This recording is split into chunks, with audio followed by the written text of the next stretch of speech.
Welcome to today's Skinny Podcast here on Local12.com. My pleasure to welcome in from the Sunday Night Sports Authority on Local 12 and former Reds player and coach and Major League player and coach, Dave Collins. And Dave, the Reds sit at 18-20 as they start a series with Kansas City tonight. We asked this question on Sunday night. Do you believe the Reds will get back over 500 between now and the end of the year? Why or why not? I don't think they will, Skin. I mean, on the short term, could they get back? Yeah, they could. They got Cueto going tonight. Could they go into Kansas City and split or maybe even win 2 games? Yeah, they could. Could they have a good weekend in Cleveland and get back to 500? But long term, I don't see them 500. In fact, I see them way below 500. They've got too many holes right now and too many key injuries that are going to keep them from going where they want to go. They're pitching. They're starting pitching. They don't have at all. Their bullpen's in disarray. And Mesoraco is a big guy to have out of the lineup, even though Votto's had a pretty good start for him. But they're in big trouble down the road. You know, this team was kind of built to win now. I mean, you've got Votto for a long-term contract. You signed Bruce to keep him around in his prime. We'll touch on him in a second. Brandon Phillips was signed to keep around here. With that said, I mean, you don't really have an eye on the future with this club, and you have a couple of decent arms in Michael Lorenzen and Raisel Iglesias. I know they were looking to cap their innings or trying to keep them to a certain amount, but I'll ask you, do you roll those two guys out there with all the issues you've had in the rotation? Do you roll those guys out there as much as you can, and when they get to the point of saying, my arm's dead, my arm's tired, you can start to see them slip? Is that when you pull them, or is it a best served to try and baby them now a little bit? I'd be really careful with them, and I'd nurse them because the intensity that they're pitching at right now is a lot different than the intensity that they'd be pitching at in AAA. These kids are going to really amp it up some, which is going to put more stress on their arm. And I would really monitor those guys.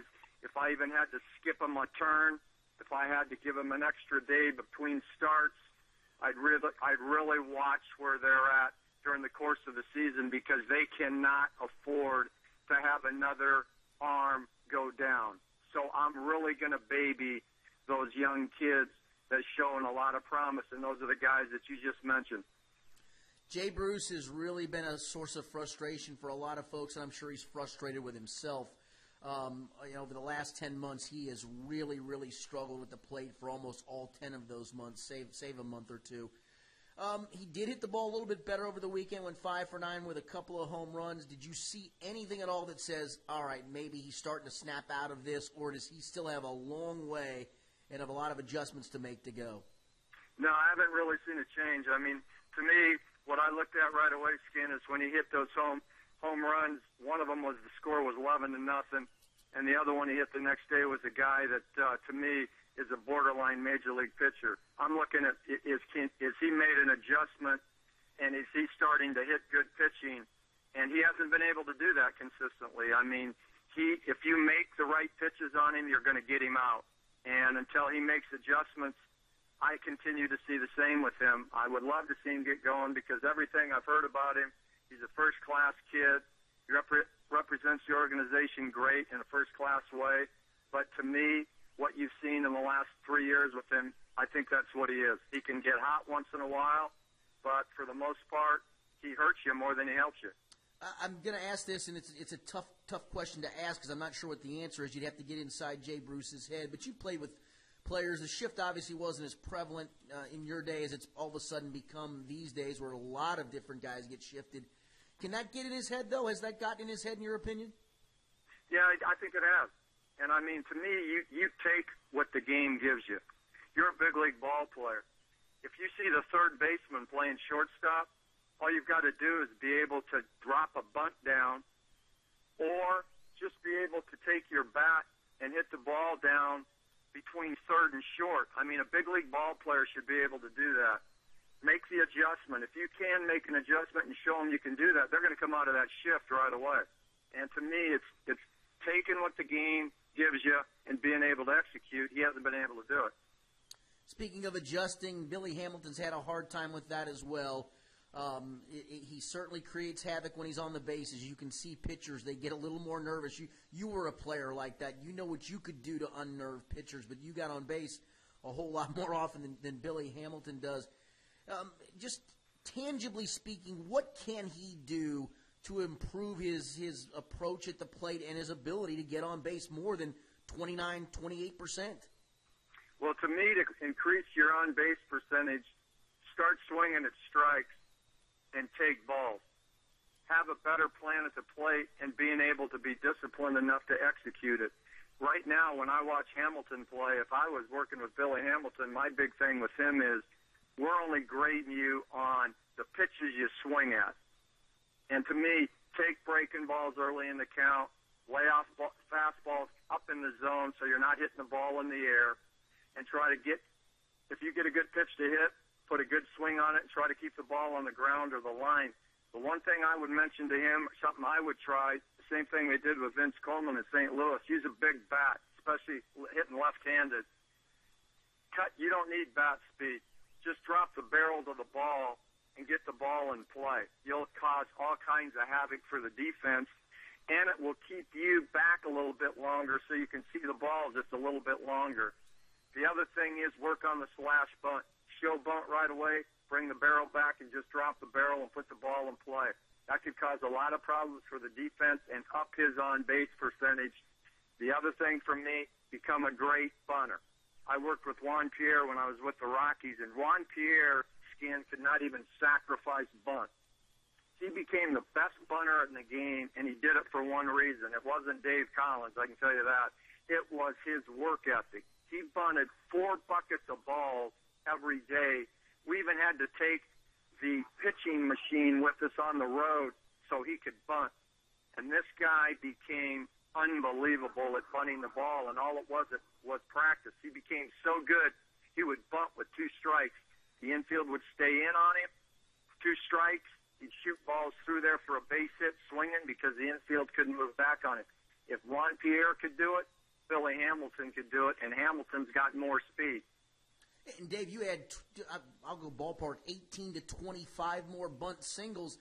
So that on-base percentage does go up to 31, 32%. No question about it. And, I mean, bunting, if he bunts 10 times, and gets 3 hits, that's 300. Too many guys look at it, well, I bunted twice and didn't get a hit. No, judge it on 10 at bats. Hamilton's going to get 3 out of 10. And just boom. You got to drop it down every game. You're dropping 1 down every night, and you're going to become so good at it that you're able to drop it down with 2 strikes. What it also does, it helps you see the ball, which means you're going to become a better hitter. So to me, I'm really getting that into Hamilton because that's a big part of his game. Dave, would he be best served going back to Louisville to do some of these things for 2 weeks, 3 weeks, 4 weeks, however long it would take, or are these some things that he could work out at the big league level? I would do it at the minor league level, Skin, just because it takes the pressure off him up here to do it. He can go down there and do it no matter what the score is in the game. It's not that important that they win that AAA game. What is important is for him to develop his levels at the AAA level so he can do it at the big league level. So I'd let him go down there and do it because you want him to be the type of player he can be. And sometimes you got to sacrifice the short term for the long term, so I'd make that move. Another decision may have to come here by the end of this week. The Reds do play 5 interleague games at American League Parks, 2 at Kansas City, a day off, and then 3 at Cleveland. And Devin Mesoraco will get a chance to DH in all 5 games if he's physically able to do so. Let's say he swings the bat really well in those 5 games, and you realize, offensively he still gives you something, but he still can't catch. The pain is too much. There's really no other position to play. Can you afford to keep him around, or do you need to even shut it down at that point? Well, number one, you got to have his bat in the lineup. To me, he's an MVP-type offensive player, and he showed that last year. This kid is really, really good offensively, and he's as good as anybody in the league offensively. He can hit with power. He can hit to all fields. He knows the strike zone. He's a good 2-strike hitter. He knows how to set up hitters. I mean, this kid's a special kid. If he's not going to be able to catch long-term because of that hip injury, they've got to find a spot for him out on the field to play. I think too many times people get enamored with, well, we can just stick anybody on the outfield. You can't stick anybody in the outfield because it's going to show up for you out there, and you can't have that on your ball club. He's got 2 chances for me. You're either playing first or third. And he might be able to play third. I could see him playing third. You can move Frazier off third base and maybe move him to first and move Votto in the outfield, although Votto says he's more comfortable playing first base. Of the three guys there, to me, he's the one that has the best chance of playing the outfield. And if you're a real leader, you'll put your team ahead of yourself and you'll move out there. Dave, last question. After these two games against the Royals, the Reds will literally be about 25% through the season, 40 games of a 162-game schedule. Even if they win them both, they sit 20-20 at 500. They've been about a 500 club all year long, a little over, a little under, back to a little over, and right now back to a little under. Being in a clubhouse of a team like that everybody says this is kind of the last roundup time. You got all these guys under contract and the veterans that have been around and a core that's been around.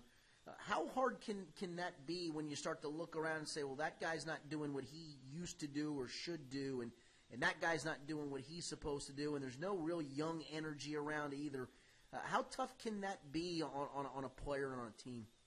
Yeah, that's a great question, Skin. It can be tough. Here's the one thing I do know about when you get to the end of May, even the bad teams still think they got a shot to win.